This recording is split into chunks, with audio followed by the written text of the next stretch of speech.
चंदनपुर नाम के एक बहुत ही सुंदर से गांव में सोहनलाल नाम का एक इंसान अपने बेटे सुरेश के साथ रहता था।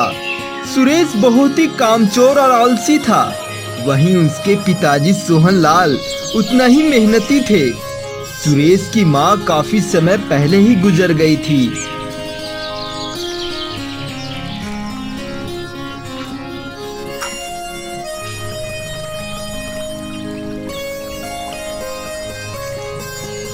अरे नालायक, उठ जा। देख, सूरज देवता भी निकल गए हैं और एक तू है जो अभी तक उठा नहीं है।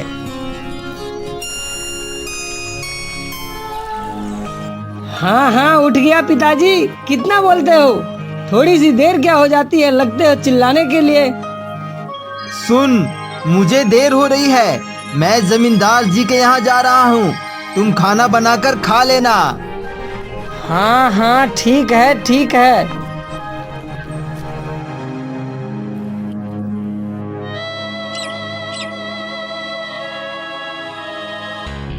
सोहनलाल जमींदार चुन्नीलाल के घर में काम करता है।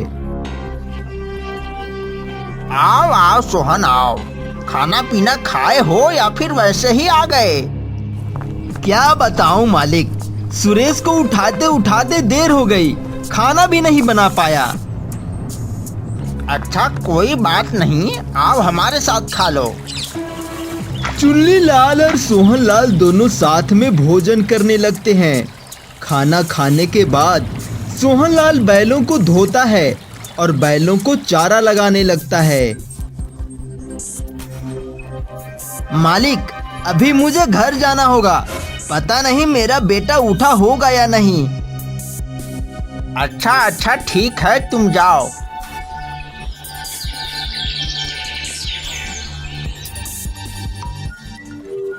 सोहनलाल जब घर पहुंचता है तो वो देखता है कि सुरेश तो अभी तक सोया ही हुआ है। अरे, अभी तक तो सोया ही हुआ है। सूरज देवता अब ढलने को आ गए हैं, लेकिन तुम्हारा सोया हुआ अभी तक हुआ ही नहीं है। सुन, कल से मेरे साथ तू भी चलेगा मालिक के यहाँ काम करने के लिए। ठीक है पिताजी।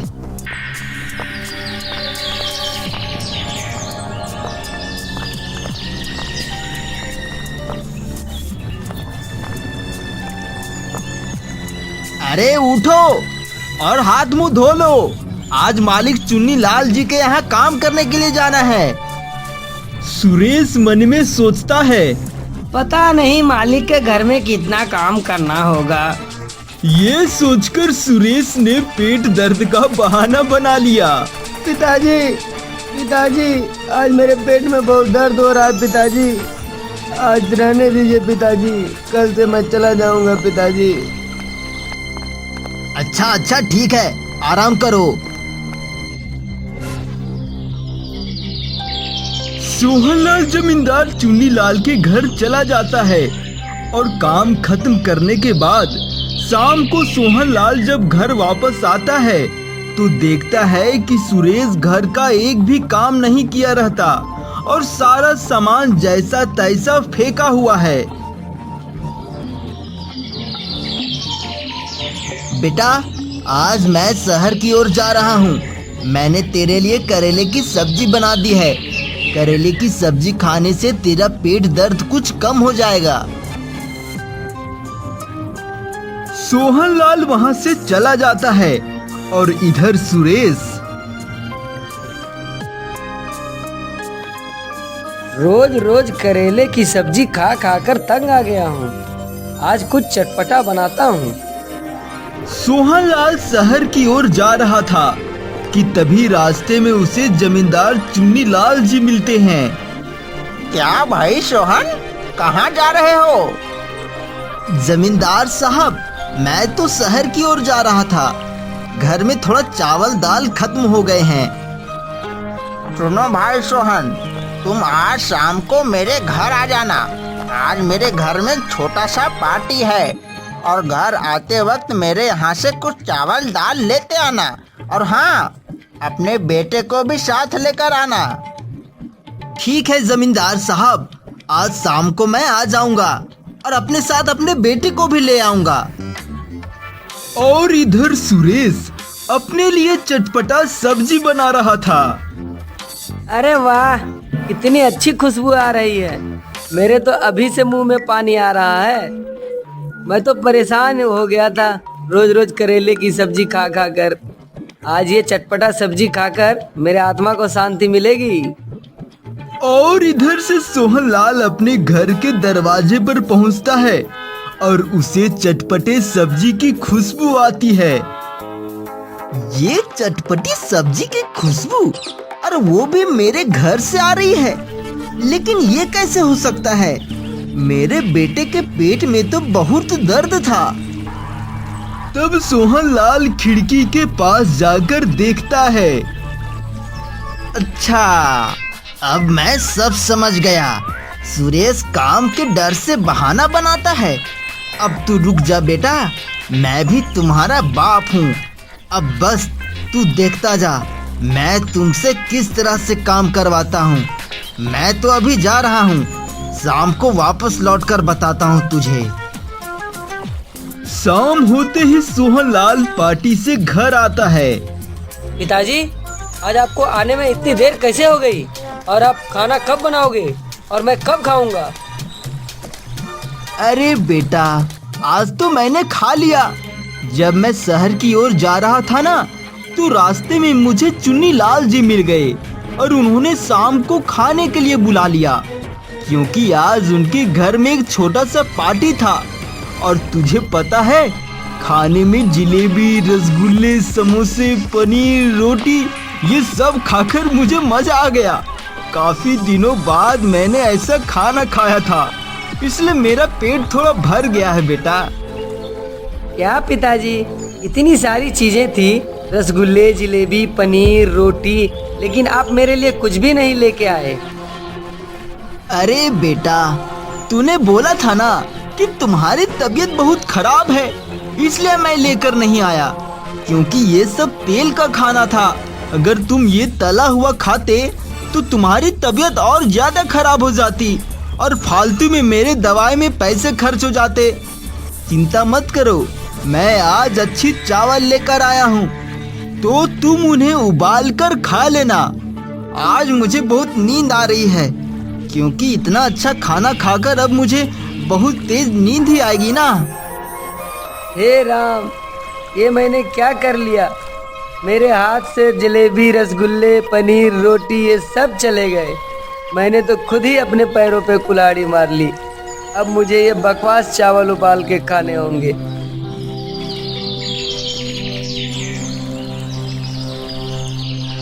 सुनिए पिताजी, मेरे लिए चाय बना दीजिए।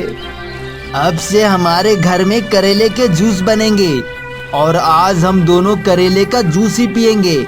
उससे हमारा शरीर तंदुरुस्त रहेगा और हम लोग कभी बीमार भी नहीं पड़ेंगे। पिताजी, ये क्या बोल रहे हो? मैं करेले का जूस नहीं पीऊंगा। अरे, ऐसे कैसे नहीं पियोगे?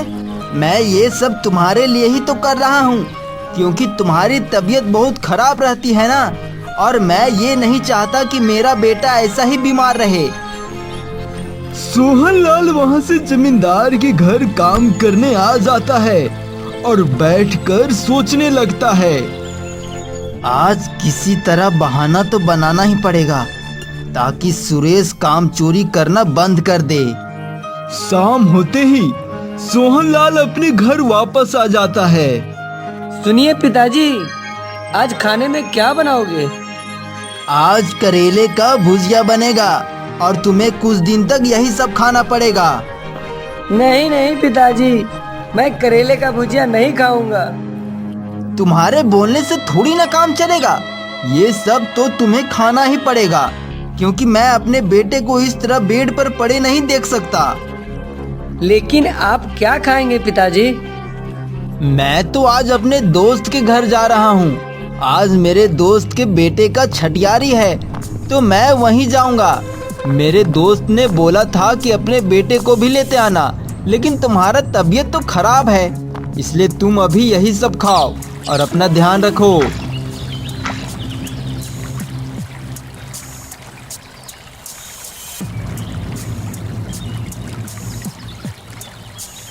मैं ये करेले की भुजिया खाऊं और पिताजी तरह तरह के पकवान खाएंगे? ऐसा नहीं हो सकता। मैं अभी खुद के लिए अच्छा सा पकवान बना के खाऊंगा। सुरेश किचन में जाकर देखता है तो किचन में करेले के अलावा कुछ नहीं दिखाई देता। कुछ देर बाद सोहनलाल घर आता है। क्या हुआ सुरेश, तुमने करेले की भुजिया खाई? पिताजी, आप मुझे माफ कर दो। मेरी तबीयत बिल्कुल ठीक है। मैं आपसे झूठ बोल रहा था ताकि मुझे घर के काम ना करना पड़े। मैं रोज रोज करेले की सब्जी खा खा कर थक गया था। अब आई ना तुझे अकल ठिकाने पे। तुम मुझसे घर पर सारा काम करवाते रहे। तुम तो ये भी भूल गए थे कि मैं तुम्हारा बाप हूँ। पिताजी, मुझसे बहुत बड़ी गलती हो गई। आप मुझे माफ कर दो। अब से मैं घर का सारा काम करूँगा और आपके पास काम करने के लिए भी जाऊँगा।